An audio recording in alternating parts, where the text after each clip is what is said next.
বর্তমানে মধ্যপ্রাচ্যে যে যুদ্ধ চলছে সেখানে ইসরায়েল, আমেরিকা বনাম ইরান, এই যুদ্ধে আমরা একটা জিনিস লক্ষ্য করলে দেখব যে ইসরায়েল এর যুদ্ধের যে স্ট্র্যাটেজি সেটা কিন্তু সম্পূর্ণ ভিন্ন রকম। অর্থাৎ যেমন আমরা গত কয়েক বছর আগে বা গত বছরে ইসরায়েল যখন গাজা ট্রুপ করেছিল, সেখানে কিন্তু তারা হসপিটাল এবং শিক্ষা প্রতিষ্ঠান এবং শিশুদেরকেও কিন্তু এখানে আক্রান্ত হয়েছিল, এবং তারা কিন্তু ওভাবে ওই কৌশলে কিন্তু তারা কাজ করেছে যে একটি ভবিষ্যৎ প্রজন্মকে যদি থামানো যায় এবং হসপিটালকে যদি থামানো যায়, চিকিৎসা থেকে যদি বাধাগ্রস্ত করা যায়, হসপিটালকে যদি অনিরাপদ করা যায় এবং একটি জেনারেশনকে যদি ওখান থেকে জেনারেশনের বৃদ্ধিকে যদি থামিয়ে দেওয়া যায়, তাহলে সেই দেশটাকে সহজেই নিয়ন্ত্রণ করা যাবে। এই কৌশলে কিন্তু তারা ওখানে কাজ করেছিল এবং তারা সফল হয়েছে। তো আজকে আমরা গাজার অবস্থা দেখছি যে কি অবস্থা তারা আছে। আর এখন ইরানে যে তারা হামলা করতেছে, আমরা একটা জিনিস লক্ষ্য করলে দেখব যে তারা শুরুতে যে হামলা করেছিল সেখানে কিন্তু একটি শিক্ষা প্রতিষ্ঠান আক্রান্ত হয়েছিল এবং ১০০ দিন অধিক শিক্ষার্থীদেরকে ওখানে তারা আহত এবং অথবা নিহত হয়েছিল, এবং আরও আহতের সংখ্যা কত সেটা আসলে স্পেসিফিক বলা সম্ভব না। আর আরেকটা জিনিস লক্ষ্য করলে দেখব যে তারা গত ২ দিন ধরে ইরানের যে আহ, তেল শোধনাগার এবং পানি পরিশোধন কেন্দ্র, এই সমস্ত জায়গায় তারা হামলা করেছে এবং হসপিটালও হামলা করেছে।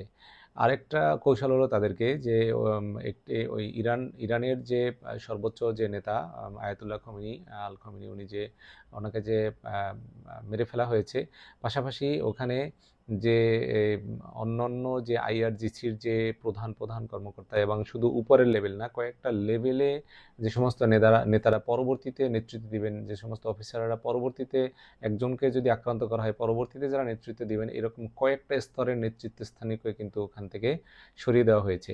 এবং ইসরায়েল যেভাবে হামলা করেছে সেটা কিন্তু নিখুঁত এবং টার্গেট কিলিং যেটাকে বলা হয়, এবং সেখানে আমেরিকা তো সরাসরি তাদের ইনভলভমেন্ট আছে, প্রযুক্তি দিয়ে হোক বা অস্ত্র দিয়ে হোক অথবা যে কোনো ইয়ে দিয়ে হোক।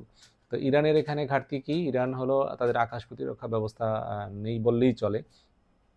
আপনার ইসরায়েল থেকে যুদ্ধ বিমান এসে ইরানে অ্যাটাক করে এবং নিরাপদে তারা ফিরে যাচ্ছে এবং যখন খুশি তখন আসতেছে, যখন খুশি যেভাবে হামলা করতেছে এবং যেখানে ইচ্ছে সেখানে হামলা করতেছে।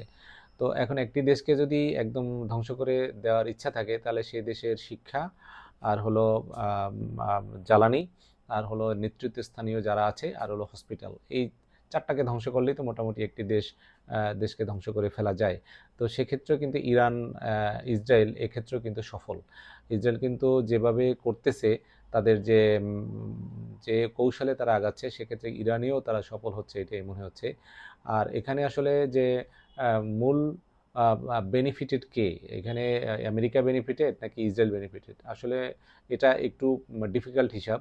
কারণ হলো আমেরিকার ঘাঁটি মধ্যপ্রাচ্যে বিভিন্ন দেশে আছে। সেক্ষেত্রে মধ্যপ্রাচ্যে যে ঘাঁটিগুলো আছে সেগুলোও কিন্তু ইরান অ্যাটাক করতেছে, কারণ বাধ্য হয়ে যে যদি এখান থেকে আমেরিকাকে সরিয়ে দেওয়া যায় অথবা আমেরিকাকে দুর্বল করা যায়, তাহলে ইরানে অ্যাটাক কম হবে বা ইরান তার স্বাধীনভাবে তার কার্যক্রমগুলো চালাতে পারবে।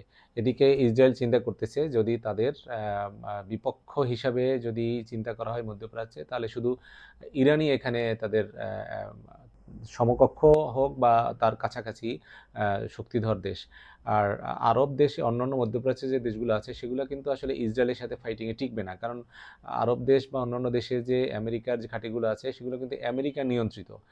তাদের কাতার বলেন বা ওমান বলেন অথবা সৌদি আরব বলেন, তাদের নিজস্ব যে ডিফেন্সিভ সিস্টেম বা তাদের যে সামরিক শক্তি, সেটা কিন্তু আমেরিকার দেওয়া শক্তি। আমেরিকার মূল চাবিকাঠি তাদের কাছে। তো সেক্ষেত্রে আর আমেরিকাকে চালাচ্ছে ইসরায়েল। তো সেক্ষেত্রে ইসরায়েল কিন্তু যেভাবে বলবে সেভাবে আমেরিকা চলবে, আমেরিকা যেভাবে বলবে মধ্যপ্রাচ্যের অন্যান্য দেশগুলো চলবে। এখানে শুধু বাধা হয়ে দাঁড়াচ্ছে ইরান। ইরানকে যদি থামিয়ে দেওয়া যায়, ইরানকে যদি দুর্বল করে ফেলা যায়, তাহলে কিন্তু এখানে ইসরায়েল পুরোপুরি সফল। এবং গ্রেটার ইসরায়েল প্রতিষ্ঠার জন্য যে কৌশল, সেটা কিন্তু অনেক ধাপ এগিয়ে যাবে। আর আমরা জানি গ্রেটার ইসরায়েল যদি প্রতিষ্ঠিত হয়েই যায়, তাহলে বিশ্বের একমাত্র মানে বিশ্বকে নিয়ন্ত্রণ করবে, বিশ্বকে রুল করবে কিন্তু ইসরায়েল। সেক্ষেত্রে আমেরিকাও কিন্তু রুল করতে পারবে না। তো এখন বর্তমানে যুদ্ধের যে অবস্থা, তাতে ইরানও অ্যাটাক করতেছে ইসরায়েলে। তো কিন্তু সেক্ষেত্রে কতটুকু সফল হচ্ছে সেটা সফলতার পরিমাণ কম, কারণ হলো ইসরায়েলের ডিফেন্সিভ সিস্টেম খুবই ভালো। তাদের ইন্টারসেপ্টরগুলো কিন্তু তাদের আকাশে যখনই ইরানের মিসাইল যাক অথবা ক্ষেপণাস্ত্র যাক, সাথে সাথে কিন্তু অনেকগুলো ইন্টারসেপ্টর গিয়ে সেগুলোকে আক্রান্ত করে সেগুলোকে কিন্তু দুর্বল করে দিচ্ছে এবং আকাশই এগুলোকে ধ্বংস করে দিচ্ছে। তারপরও ইসরায়েলের অবস্থা ইরান একেবারে যে ছেড়ে দিচ্ছে তা না। বিভিন্ন স্থাপনা থেকে শুরু করে সামরিক স্থাপনা, তেল পরিশোধনাগার এবং পারমাণবিক স্থাপনায় হামলা করেছে।